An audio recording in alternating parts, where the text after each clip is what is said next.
All right, folks. It's the first time we're live in quite a while. We got a game to talk about here.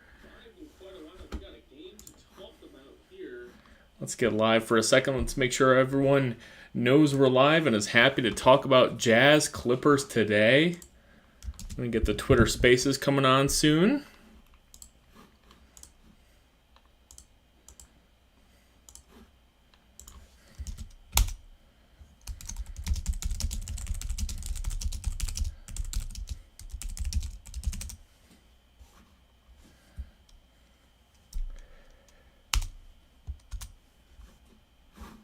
So hopefully y'all are joining me soon.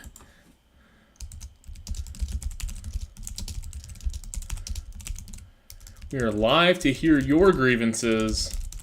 That shitty Jazz Clippers nightmare. Spaces link coming soon. Shortly.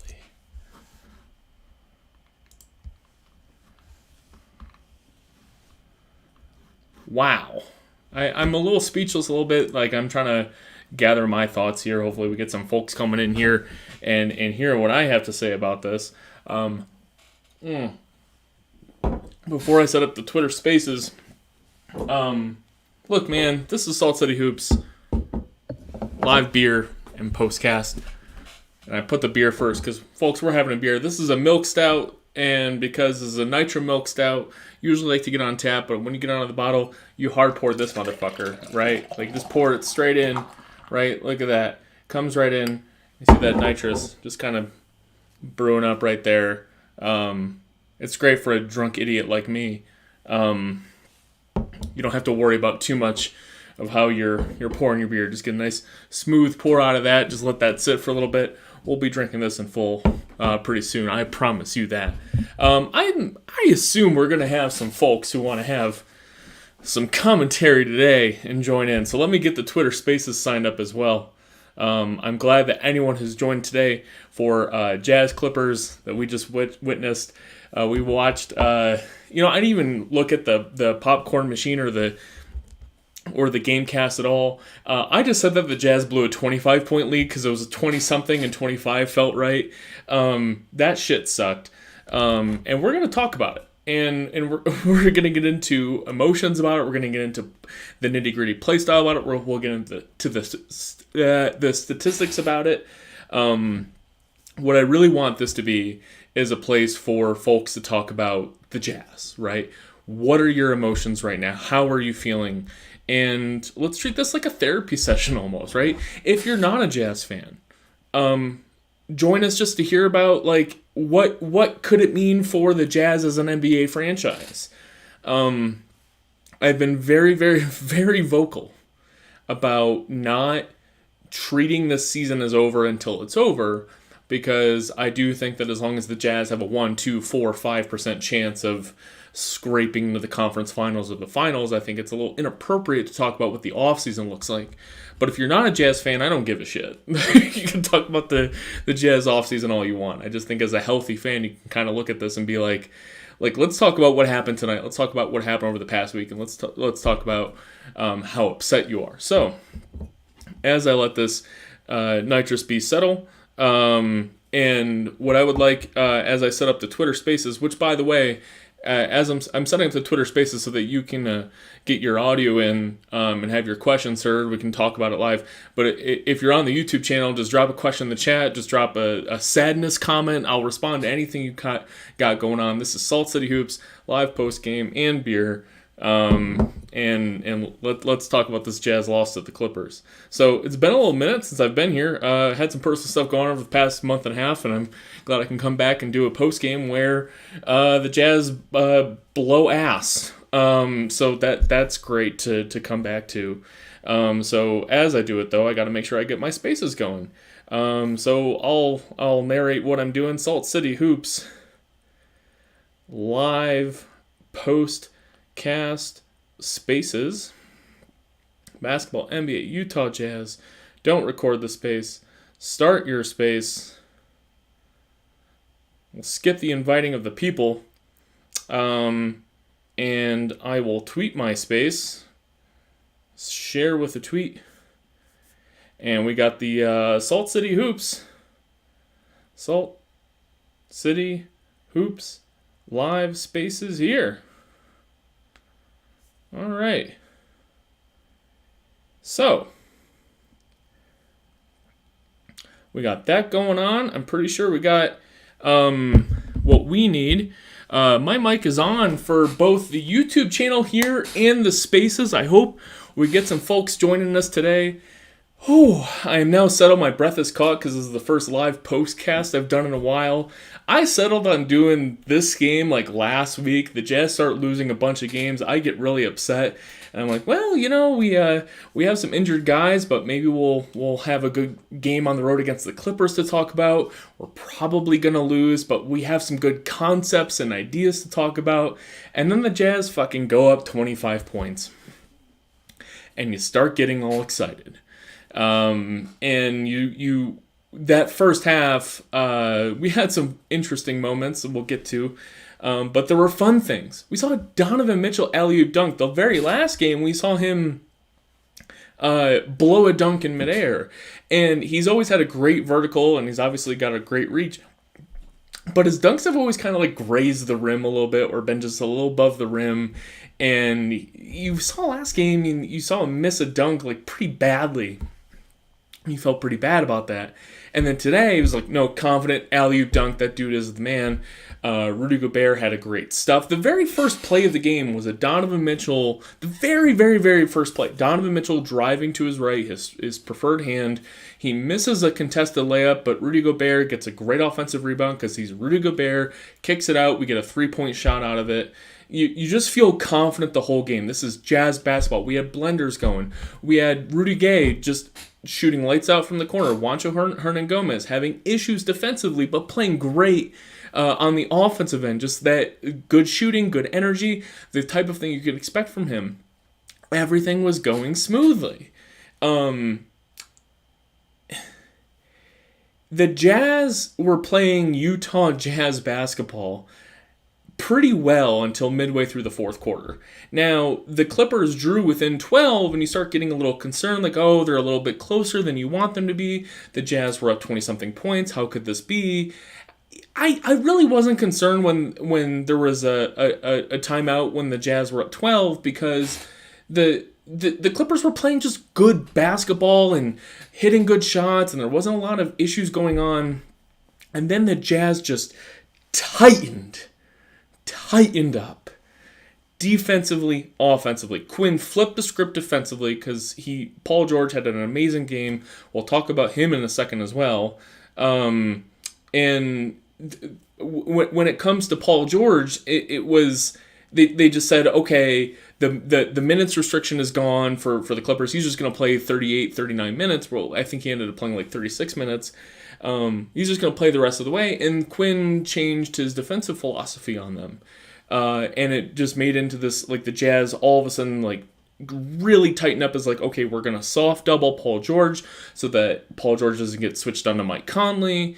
And all it ended up was, like, wide open Hartenstein floaters, right? Like, Gobert was kind of out of position because he had to guard because it wasn't a hard double. George still was able to drive into the paint, and Gobert had to hedge a little bit. Easy pass to Hartenstein. Hartenstein hits a couple easy floaters. Everything tightened for Utah. Offensively, no offense existed anymore. It was a Donovan Mitchell show at the end, and I've often commented on this postcast that his eyes go black, right? Because he just knows if I do X, Y, Z, I'm gonna have a wide open jumper, or I have the feel of the ball in my hands. I know what's gonna happen. But he also has situations late in games where his eyes go black and he just doesn't see anything on the floor at all except how he's going to get his shot off, and oftentimes it's contested. He made a couple really, really tough buckets late that just he had no business making at all. Mike Conley was fabulous today. I don't have him listed on the screen here, but he had a couple nasty turnovers at the end. You're not here listening to me bitch and listening to me talk about the game will hear about individual plays and Donovan Mitchell errors and that sort of thing. You're here to just kind of talk about why the Jazz are in this position. Why are they such a struggle? What are my feelings about it? What are your feelings about it? I've self-appointed myself as the world's biggest Utah Jazz optimist. I tweeted a lot about it today. I'm sick of fucking tweeting about it. The Jazz have a real chance at a title this year. I don't really read too much into the infighting, if only because, as Sarah Todd astutely wrote today, winning cures a lot of shit, and I think this team can very easily win stuff if they just play bleep-blorp Utah Jazz basketball, which, again, what's funny is I expect them to do it on Thursday against the Lakers. I fully expect us to go into Thursday easily and win that game. The Lakers sucked a whole lot of shit today. Sorry, if this is the Salt City Hoops live postcast and beer, I gotta at least take one sip of beer, huh? We'll probably have several. So even as being the world's biggest Utah Jazz optimist, I think there's a misconception that just like feeling happy about where the Jazz are headed and the Jazz championship hopes doesn't mean I don't feel like complete garbage with a situation like this. You would hope that leaving a game like this, the Jazz could, at least everyone's kind of getting healthier, and even though we blew a lead, we might have won the game or something like that. No, the Jazz, everything went wrong, right? Donovan got a little bit more hurt on his ankle, the same ankle that bothered him last year, so we're already really worried about that. I guess we'll talk about that in a minute. Jazz blew a 25-point lead. And they lost, right? So let's get the easy stuff out of the way. Riley O'Brien mentions on YouTube, he says, you're probably right, but problem now is Jazz are probably going to be the 6-7 seed. They're not going to be the 7 seed. I know everyone's freaking out over 5 straight losses. I totally hear you. What the fuck? 5 straight losses. This is really bad. The Jazz have a really easy schedule coming up, and given the tiebreaker situation, they literally have to lose out, and Minnesota basically has to win out. It's save for a game or two here or there. And Jazz have an easy schedule. Most of the other teams do not. They're not going to be in the plan. Second of all, if they're the 6th seed, is that anything really different than the 5 seed or the 4 seed? The 4 seed, you get a little bit of a home court advantage. That really matters. I understand that. But the difference with the 5 or 6 seed, I'm not sure there's a material difference between a pretty broken Dallas team where they have a superstar, a lot of small guards that probably will actually give the Jazz a lot of problems, but the Jazz kind of do match up well with Dallas. We've had a lot of good battles with Dallas this year. I'm not terribly afraid of them.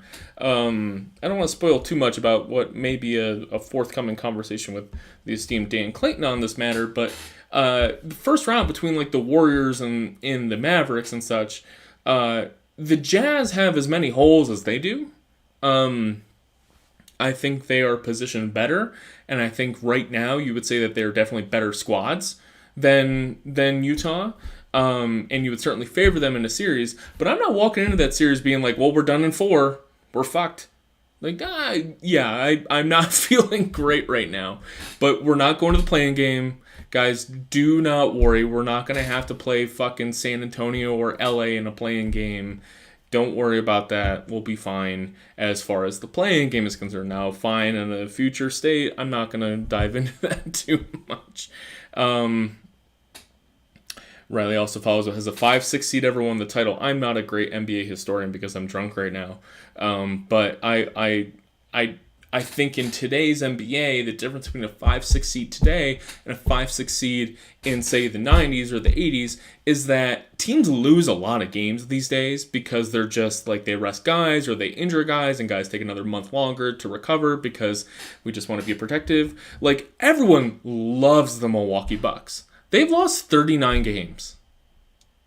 or is it 38 games? I don't want to I've got to look up the record, but they lost a shit pretty equivalent.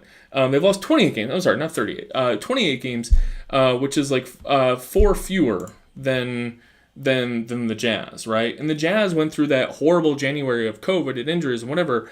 The Jazz are more like a 90s 55 win team than I think we're like. They're a good team, and other than the Suns, there really isn't anyone out there that's really dominating the league. So as far as the Jazz positioning for the playoffs, I don't give a shit if they're 3, 4, 5, 6. In fact, being a 5 seed is worse because then you got to play the Suns second round. And if you want to convince Donovan Mitchell to stick around and not fucking hate it here, maybe getting to the Western Conference Finals means something, like it did to Damian Lillard with that terrible Trailblazer squad. They go to the Trailblazers go to the conference finals, and they get their doors blown off by Golden State, but they just happen to have like an easier path there, and suddenly Damian Lillard's willing to stick around for a couple more years. So maybe going through a path of Golden State first round, but followed by Memphis, followed by Phoenix. Like you go to that Phoenix series and you have a game in 6, then you or a series in 6, maybe you have Donovan Mitchell willing to stick around for a little bit. Anyways,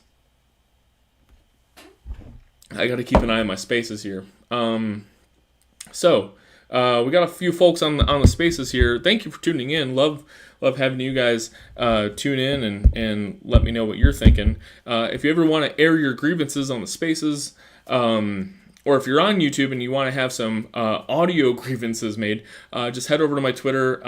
My handle is listed on the screen here for you. Join the spaces, request to speak. I'm happy to take any questions, comments you got. So heading over back to everything, Adam Badham says, I knew it was over the minute they went up 25. You don't really believe that, right? You're sitting there up 25 and you have like a little tickle in your butt thinking like, this is stupid. Like they're going to blow it somehow. But you didn't think it was over, right? You enjoyed the Donovan dunk. You enjoyed the Gobert stuff. You enjoyed that first half. We're up 14 going into the fourth quarter. Like we enjoyed today's game until it just felt not right in the middle of the fourth quarter. So I also, Jameson Funk, I also don't understand how this happens, right? Like this is, you miss a buck at one end, you give up a buck another end, but it just continues to pile on and pile on and pile on. And you see guys just kind of taking matters into their own hands. In the final seconds, you saw Jordan Clarkson kind of, he's in the corner, he gets the ball, he pump fakes a 3, which just take the shot, and he drives into traffic from the baseline. He has no shot. He obviously misses the shot, and that was pretty much the Jazz's last chance of actually winning that game, or being in contention. That was really frustrating to watch. When we had like 15, 16 seconds on the shot clock, he could have easily passed it out. Probably would have led into a Donovan Mitchell contested shot anyway, but hey, I would be all right with a Donovan Mitchell contested shot at the end of the day.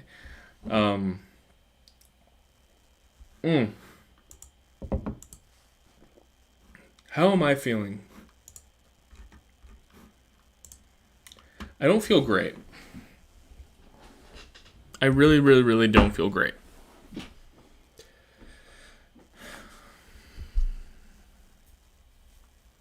Kind of gathering my thoughts here after a long soliloquy of kind of explaining the game and what happened. We got the Lakers on Thursday. It's always fun to beat the Lakers. The team infighting. Let's dive into that a little bit. Rudy Gay's tweet the other day. Not his tweet. I'm sorry. Sarah Todd, a great beat reporter for the Jazz for the Desert News.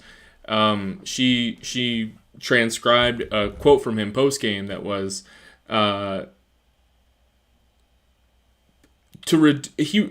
reduce it down by saying Rudy Gay complimented Rudy Gobert's importance to the Jazz. he indicated that he is a very focal point offensively and defensively for the Jazz. And then he concluded his quote by saying, he makes $40 million. You know how important he is to this team. Look, man, whenever you invoke somebody else's money on a quote, whether you're a basketball player or you're something else, that's a negative comment. That is saying, I don't think you're worth the money you're making. And this is from a dude who makes a shitload of money in his career.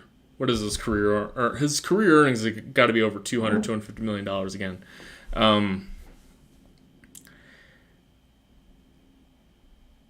I think the issue with Rudy Gobert that is now rubbing off on the team, and the reason the team is very much a pro-Donovan Mitchell team, the reason they want Donovan Mitchell to be the leader of this team, is that when you look at Rudy Gobert's skill sets, like if you think about like the 10 skills that matter to a basketball player, dribbling, shooting, rebounding, defense, all that sort of stuff, a lot of players, especially wing players, are kind of like that, oscillate in the middle of all those 10 skills.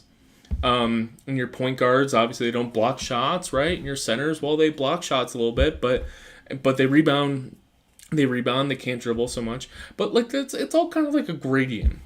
And Rudy is kind of an interesting case, especially in the history of the NBA, and especially in 2022 NBA basketball, which is Rudy has the best of all time, or he's top 2 or top 3 in 2 or 3 of those basketball skills. Just otherworldly important. And he is a 0 out of 10 on some of those other skills.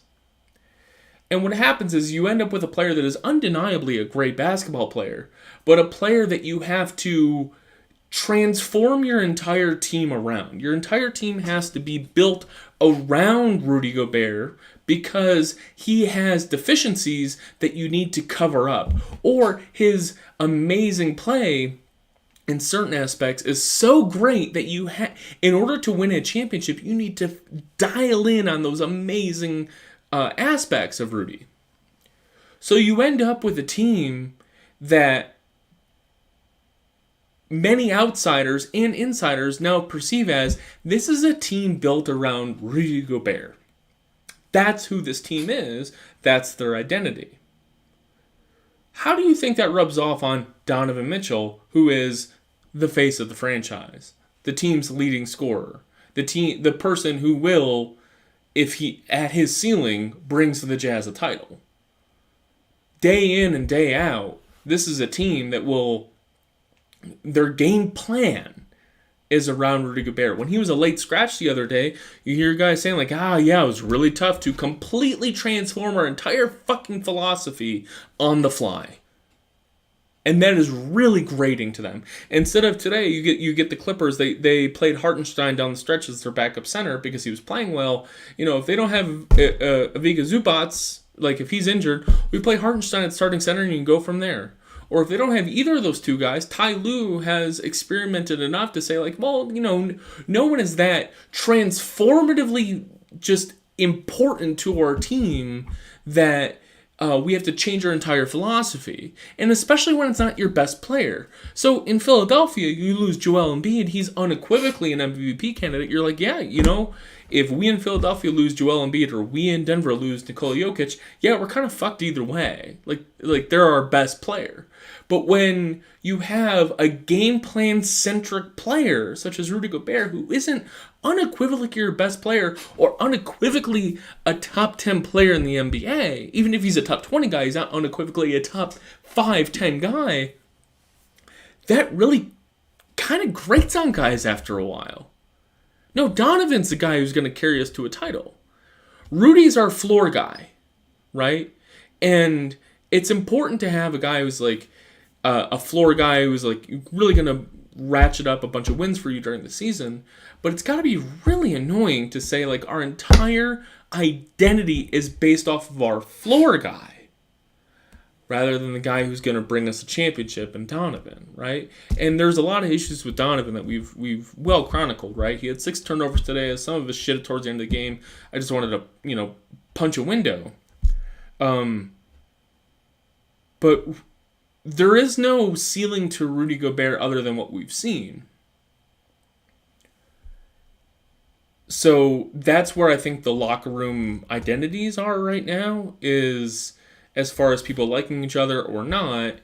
It's annoying to have to deal with a situation where your entire game plan kind of goes out the window because your second best player or your best player is just kind of not there, but you don't necessarily think of him as a Joel Embiid or Nikola Jokic type where he's an MVP. And I think that is an important underlying tone here. Donovan Mitchell had a wonderful 33 points today, but both he and Gobert had issues today. Gobert airballed 2 free throws today. And I'm not, look, his free throws are not going to win or lose the game, but and you can't rely on his free throws from day in and day out. But he also had some issues. He committed an offensive foul on Hartenstein late in the game where he had a 4-dribble post-up on Hartenstein, and Hartenstein was able to prepare for it. Hartenstein puts his arms up and sticks his chin out, right? That's a legal guarding position. And Gobert, because he's all limbs, just kind of went up, elbowed him in the face. He scored a bucket, but it was an offensive foul. There's some other random stuff that happened today. Might get into that a little bit. Let's check out the spaces. Hope everyone's enjoying their Tuesday night. Probably not anymore, I'm sure. Lone says, we're 0-2 against the Lakers this season. LeBron will happen again, I bet. Well, we'll see. Lakers are shitty, so we'll see what we can do for them. The Gobert free throw stuff was baffling. I genuinely can't remember the last time I saw him airball free throw, let alone 2. Gobert's pretty good at kind of adjusting. You're right. He's kind of good at adjusting the wind speed on his free throws. I really don't remember when he's ever airballed 2 free throws. And most guys, if they airball any free throw, it's kind of a big surprise to them. And they kind of adjust. Giannis airballs free throws. He doesn't usually airball 2.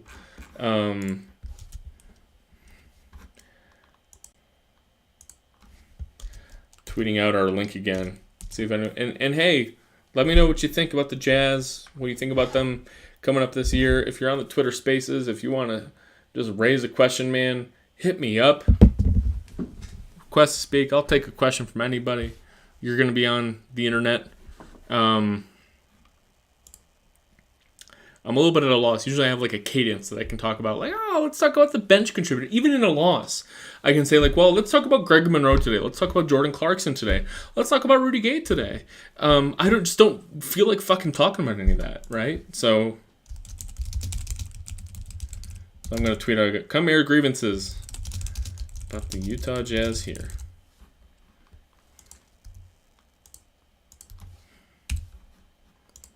Ken says LeBron and AD are both expected to miss Thursday's game. I'm sure that'll make Utah fans feel a lot better about how Thursday's game is going to go.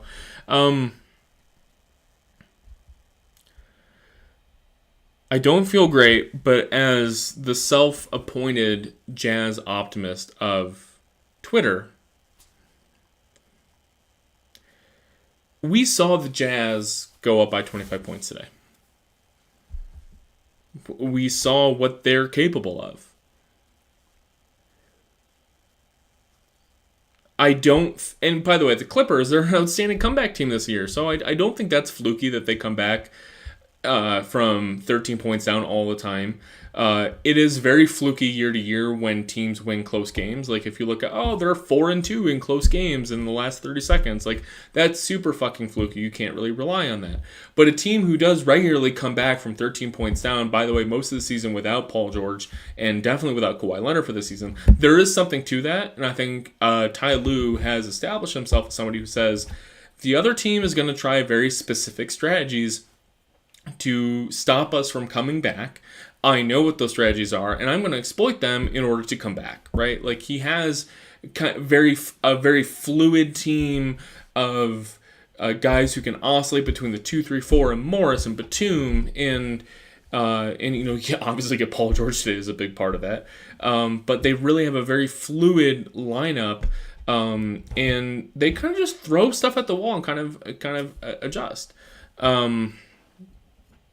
Raps SSH asks, is it panic time in Salt Lake City?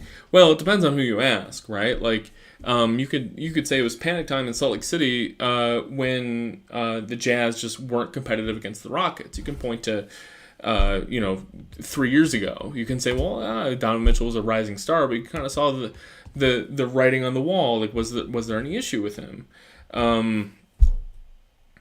I was getting into why I wasn't personally panicking, which is I think that this team definitely has a ton of talent and certainly enough talent so that the first round series for the Jazz, whether it be against the Warriors, the Mavericks, or it's looking like one of those teams, but if it so happens that they end up in like a Memphis series of some kind, like if that whole thing inverts, but it's going to be Dallas or Golden State most likely. Like, I wouldn't fault anybody for saying Warriors in 5, Dallas in 6, whatever. Jazz are definitely good enough to win those series. And you get the Jazz playing against Memphis in the second round. Look, the Memphis is way better than we were last year. John Morant went from fringe kind of like, well, he's got some things to work on to, 4th, 5th place MVP candidate. Memphis has certainly improved, but we waxed Memphis last year. Right? I mean, and they have Steven Adams now instead of Valanciunas, so their offensive identities are way different. Desmond Bane is an all-star candidate now. There are definitely some differences. So let's not lose sight of how much Memphis has improved. But like, you walk in Utah versus Memphis, you're like, all right, let's fuck around and find out. So I'm as far as panic mode for the Jazz, I'll be in panic mode personally the summer after the postseason, see what happens, because that's when panic might settle in as far as like what the Jazz have to do with their entire team.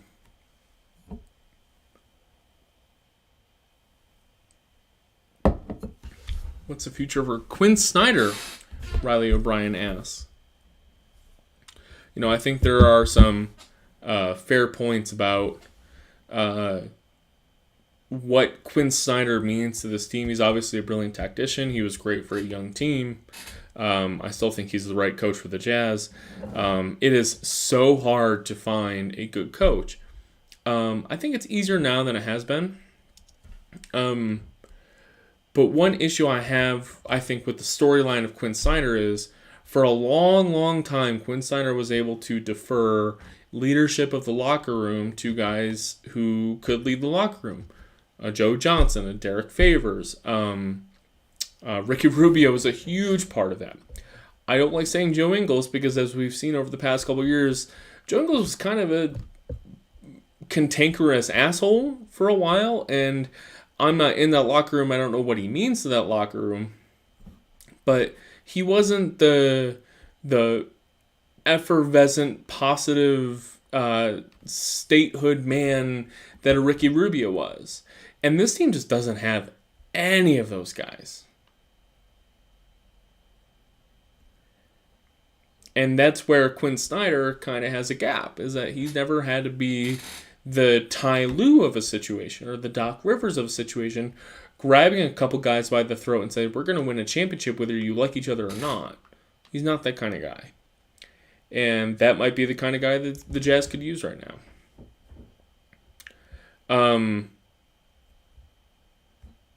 I don't think the Jazz dropped to the play-in. I brought up Memphis briefly because I think there's like a small chance that like Memphis with a really hard schedule and Golden State with their easy schedule, like they could oddly swap places, but it's going to be Golden State or Dallas in the first round. Jazz aren't dropping the play-in. Like I said, they have games against the Blazers and the Thunder, who will go out of their way to lose those games.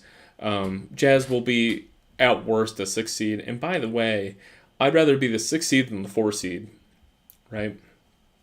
I think I'm on record saying I don't really care when we face the Suns, whether it be the second round or the conference finals.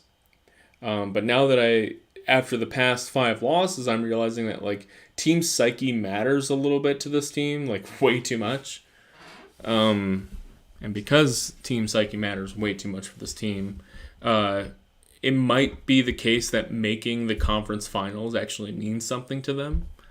And in which case, let's avoid the Suns as long as possible. Unbelievable. We lost that game today.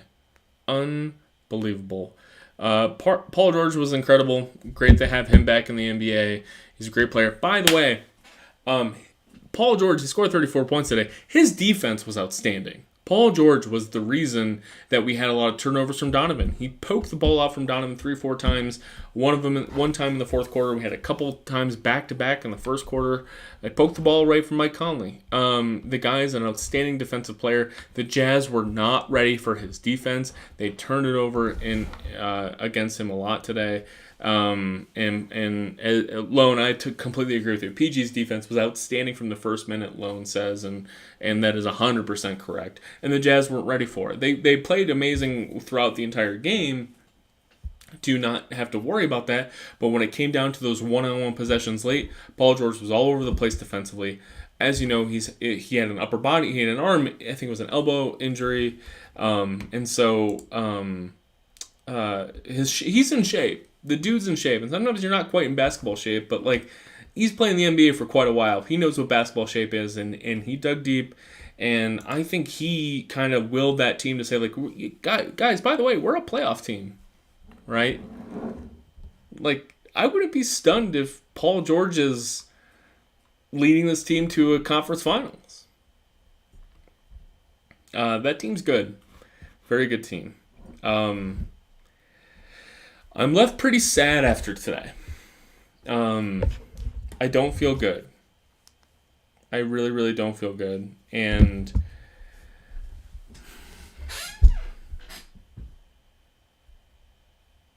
I hope folks have enjoyed talking about the Jazz a little bit.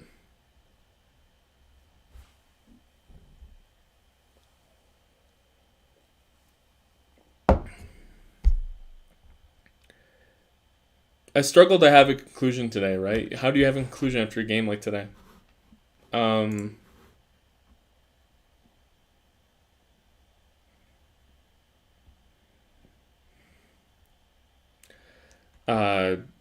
Greg Monroe played today. He was like okay offensively and a total dumpster fire defensively, as we all expected.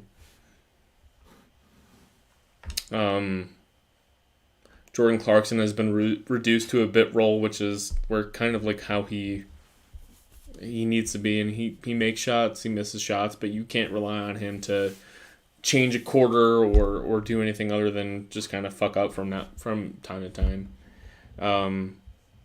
This is a Donovan Mitchell, Mike Conley, and Rudy Gobert team. And Mike Conley had a very positive game today, but Donovan and Rudy really screwed up coming late. And we were left with blowing a 25-point lead. So I don't have much of a great conclusion other than we got the Lakers on Thursday. Let's kick their ass. Beating the Lakers always feels good. Let's beat the Lakers. This is Salt City Hoops. Live postcast and beer. I'll see you again Thursday night. Let's do this again then, huh? Y'all have a good night.